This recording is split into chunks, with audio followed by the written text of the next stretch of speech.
Okay, well, I've patched all the little holes. Said the previous owners used this wall. They had a desk here. Well, there's a desk here now, but they used this as a corkboard basically. So there is a buttload of tiny little holes, which I am going to sand. I got them all plastered. There was a shelf here, and there were several layers of paint because it was painted a few times. So there's a thick edge on all of them. I'm not gonna do a skim coat there. There's probably just gonna be a little impression after I paint. But I'm gonna do some kind of wall system anyway to hang stuff, so it might cover that up anyway. But the ugly green things will be wall color. And ceiling, I think I'm going to do in white instead of the wall color. So I get more diffuse light shining down from above because the paint I'm using is going to be kind of dark. So anyway, I'm going to get to sanding. Okay, well, a little more progress. The more things I'm like, okay, I'm ready to paint. And then I'm like, oh, hey, there's a little hole over there because there's a phone line coming through. We don't need that. And then I was like, oh, hey, this switch is pretty old and it's got these hideous trim pieces around it. So I should probably swap that out. So I had to wait till daytime when light was coming in because the power's going to be off, right? So I got I got some light to work with. So I went Decora style and I had to sand all of this. Of course, the hole's like slightly big. So I got these switchblade covers that might not cover it, so I'm putting a little plaster there, so then I got sand.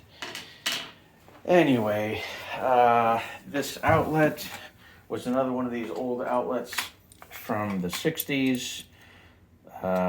It's barely holding on to the plug now, so I replaced that.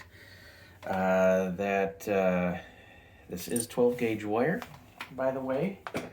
So I could, and there's a 20 amp breaker on it in the other room, so I could have put a 20 amp, but it doesn't matter because I'm never going to use 20 amp in here. So that's a 15 amp outlet. Some people had problems with that in my other video. It is 12 gauge wire. You can always undersize, but you can't oversize. You don't want more load on the outlet than the wire and breaker can take.